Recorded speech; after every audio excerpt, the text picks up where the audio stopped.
이상규 의원 연결이 돼 있습니다. 이 의원님 안녕하세요. 예, 이상규입니다. 이번 판결 뭐가 문제라고 보십니까? 가장 큰 문제는요. 재벌들은 아무리 큰 죄를 지어도 검찰에서도 마찬가지고 사법부에서도 거의 솜방망이 판결을 해준다는 거죠. 예. 서민들이 5억의 벌금을 맞았으면은 하루 5만 원씩 계산하면 1만 일이 되거든요. 그렇죠. 그럼 27년을 살아야 된다는 겁니다. 예. 근데 재벌은 하루만 살고도 그냥 나오는 거니까요. 예. 국민들 법 감정으로는 이건 이해할 수 없는 것이고요. 이해할 수 없는 겁니다. 예, 도대체 대한민국이 어쩌다가 이렇게까지 됐을까 사이 나올 수밖에 없습니다. 근데 이제 검찰에서는 혹은 법원에서는 이런 얘기합니다. 허 전 회장이 자신의 사비로 포탈했던 회사 세금 납부를 했고 횡령액도 다 반납했다는 점 참작을 했다. 그리고 지역 경제에 그동안 뭐 공헌도라든지 이런 것도 참작하다 보면 그럴 수도 있다라는 건데요. 서민들 중에서 세금 꼬박꼬박 내고 열심히 일하지 않은 사람이 어디 있습니까? 그렇게 판단한다면 일반 서민들 중에서도 하루라도 감옥에 갈 사람이 없는 겁니다.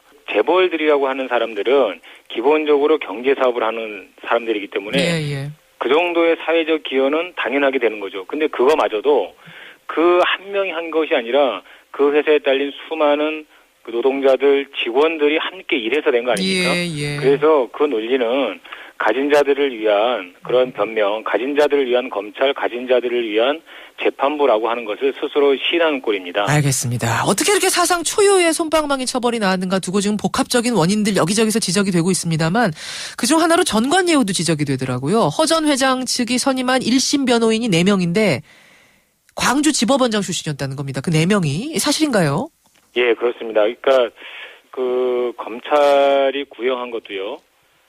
지금 1,000억 원을 구형을 했는데 1심에서는 정확히 절반 508억으로 선고를 하고요. 2심에 가서 다시 그것의 절반인 254억으로 최종 선고를 합니다.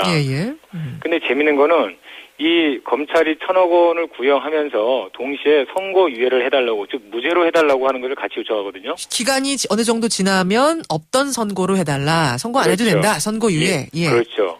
그래서 검찰이 이런 정도로 했다고 하는 것은 이렇게 지역의 법조인들이 짬짬이로 얽혀 있기 때문에 나온 결과이다.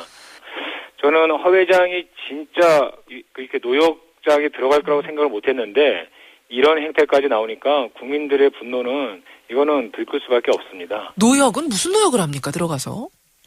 이제 들어가게 되면은 뭐 청소라거나 그런 일을 하게 되는데요. 이거는 뭐 그렇게 중노동이나 이런 건 아니고요. 결국은 뭐 한 50일간 시간을 때우다가 특히 이제 나이도 이제 70세 이상 이제 고령이기 때문에 아마 뭐 이렇게 힘든 일을 시킬 수도 없을 거고요. 결국은 49일 동안 좀 시간 때우다가 그냥 나오는 것으로 될 겁니다. 이러한 법의 불평등 막기 위해서 형법 개정안을 준비하고 계시다 들었습니다. 어떤 건가요? 예, 그래서 이제 형법 45조는 벌금을 5만 원을 기준으로 하게 돼 있습니다. 그런데 이제 69조에서는 그 벌금을 납입하지 아니한 경우에는 노역장에 유치할 수 있고 그 유치를 3년까지 할 수 있도록 돼 있거든요. 일수가 제한이 돼 있어요. 3년까지 최대 3년. 그래서 이 기한 자체를 없애는 그런 그 삭제안을 하나를 냈고요. 그 다음에 이제 하루 유치액 상한액을 10배까지, 즉 50만 원까지 하루 유치액을 계산할 수 있도록 그렇게 상한선을 두는 개정안을 발의를 했습니다. 그렇군요. 그런데 진짜 벌금 낼 돈이 없는 경우도 있을 수 있지 않습니까? 그러면은 만약 내가 249억 원이 나왔는데 벌금이 진짜 벌금 낼 돈 없으면 그럼 이 사람은 몇 년을 살아야 되는 건가요?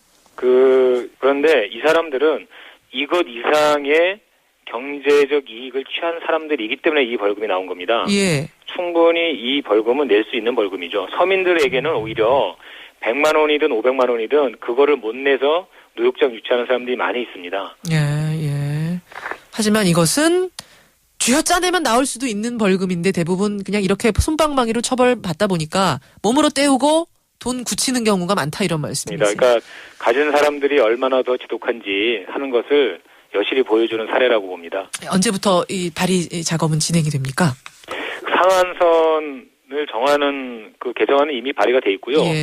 기한을 손질하는 법안은 오늘이나 내일 중에 발의가 될 겁니다. 알겠습니다. 여기까지 오늘 말씀 듣겠습니다. 고맙습니다. 예, 감사합니다. 통합진보당 이상규 의원까지 만났습니다.